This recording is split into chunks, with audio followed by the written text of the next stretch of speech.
प्रणाम भक्तगणों। आज हम सुनेंगे पुरुषोत्तम मास अर्थात अधिक मास महात्म्य का चतुर्थ अध्याय। नारायण बोली, हे नारद, भगवान पुरुषोत्तम के आगे जो शुभ वचन अधिक मास ने कहे वो लोगों के कल्याण की इच्छा से हम कहते हैं, सुनो। अधिक मास बोला, हे नाथ, हे कृपा निधान, हे हरि, मेरे से जो बलवान है उन्होंने ये मल मास है ऐसा कहकर मुझे दीन को अपनी श्रेणी से निकाल दिया है। ऐसे यहाँ आए हुए मेरी आप रक्षा क्यों नहीं करते? अपने स्वामी देवता वाले मास आदि द्वारा शुभ कर्म में वर्जित मुझ स्वामी रहित को देखते ही आपकी दयालुता कहाँ चली गई और आज ये कठोरता कैसे आ गई? हे भगवान, कंस रूप अग्नि से जलती हुई वासुदेव की स्त्री देवकी की रक्षा जैसे आपने की वैसे ही दीन वत्सल कहिए मुझ शरण आए हुए की आज कैसे रक्षा नहीं करते? पहले द्रुपद राजा की कन्या द्रौपदी की दुशासन के दुख से जैसे आपने रक्षा की वैसे ही दीन दयालु कहिए मुझ शरण आए की आज कैसे रक्षा नहीं करते?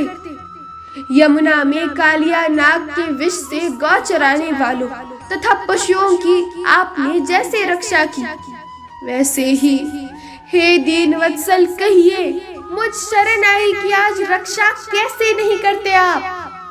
पशु और पक्षियों को पालने वाले एवं पशुपालकों की स्त्रियों की जैसे पहले वज्र सरकंडों के वन में लगी हुई अग्नि से आपने रक्षा की वैसे ही हे दीन वत्सल कहिए मुझ शरण में आए हुए की आज आप कैसे रक्षा नहीं करते?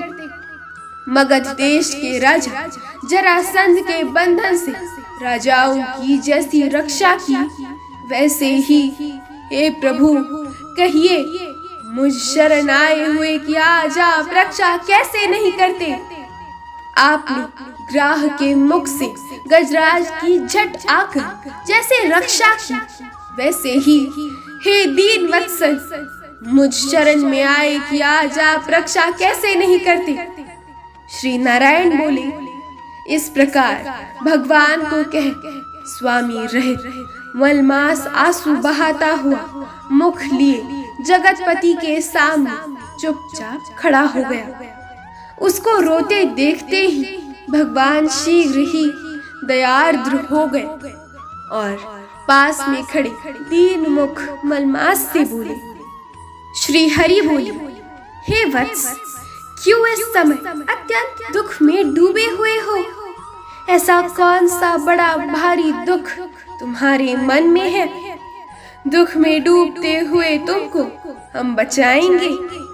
तुम शोक मत करो, मेरी शरण में आया फिर कोई शोक करने के योग्य नहीं रहता।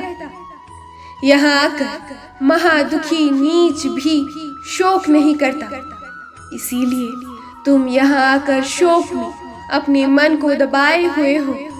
जहाँ आने से न शोक होता है, न कभी बुढ़ापा आता है, न मृत्यु का भय रहता है, किंतु नित्यानंद रहा करता है। इस प्रकार के बैकुंठ में आकर तुम कैसे दुखी हो? तुम्हें यहाँ पर दुखी देखकर वैकुंठवासी बड़े विस्मय को प्राप्त हो रहे हैं। हे वत्स, तुम कहाँ हो? इस समय तुम मरने की इच्छा क्यों करते हो? श्री नारायण बोले, इस प्रकार भगवान के वचनों को सुनकर बोझा लिया हुआ आदमी जैसे बोझा रख कर श्वास पर श्वास लेता है, ठीक उसी प्रकार श्वासोच्छ्वास लेकर अधिक मास मधुसूदन से बोला। अधिक मास बोला, हे भगवान, आप सर्वव्यापी हैं, आपसे अज्ञात कुछ नहीं। आकाश की भांति आप विश्व में व्याप्त होकर बैठे हैं। चराचर में व्याप्त विष्णु आप सबके साक्षी हैं, विश्व भर को देखते हैं। विषय की सन्निधि में भी विकार शून्य आपने शास्त्र मर्यादा के अनुसार सब भूत स्थित है। हे जगन्नाथ, आपके बिना कुछ भी नहीं है। क्या आप मुझ अभागे के कष्ट को नहीं जानते? यद्यपि हे नाथ, मैं अपनी व्यथा को कहता हूँ। जिस प्रकार मैं दुख जाल से घिरा हुआ हूँ, वैसे दुखी को मैंने ना कहीं देखा है और ना सुना है। क्षण, निमेष, मुहूर्त, पक्ष, मास, दिन और रात सब अपने अपने स्वामियों के अधिकार में सर्वदा बिना भय के प्रसन्न रहते हैं।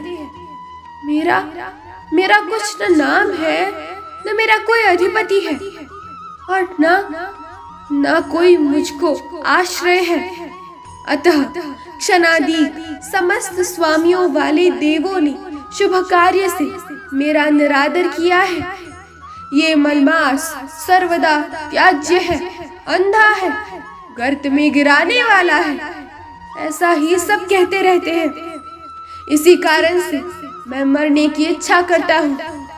अब जीने की कोई इच्छा मेरे भीतर शेष नहीं रही। निंदित जीवन से तो मरना ही उत्तम है। जो सदा जला करता है, वो किस तरह सो सकता है?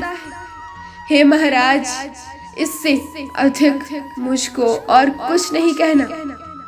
वेदों में आपकी इस तरह प्रसिद्धि है कि पुरुषोत्तम, आप परोपकार प्रिय हैं और आप दूसरों के दुख को सहन नहीं करते।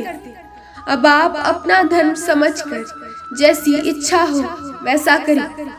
आप प्रभु और महान हैं। आपके सामने कुछ जैसे पामर को घड़ी घड़ी कुछ कहते रहना उचित नहीं है। मैं मरूंगा, अब मैं और नहीं जीऊंगा। ऐसा पुनः पुनः कहकर वो अधिक मास, हे ब्रह्मा के पुत्र, चुप हो गया और एकाएक श्री विष्णु के निकट गिर गया। तब इस प्रकार गिरते हुए मलमास को देखकर भगवान की सभा के लोग बड़े विस्मय को प्राप्त हुए। श्री नारायण बोले, इस प्रकार कहकर चुप हुए अधिक मास के प्रति बहुत कृपा भार से अवसन्न हुए श्री कृष्ण मेघों के समान गंभीर वाणी से चंद्रमा की किरणों की भांति उसे शांत कराते हुए बोले।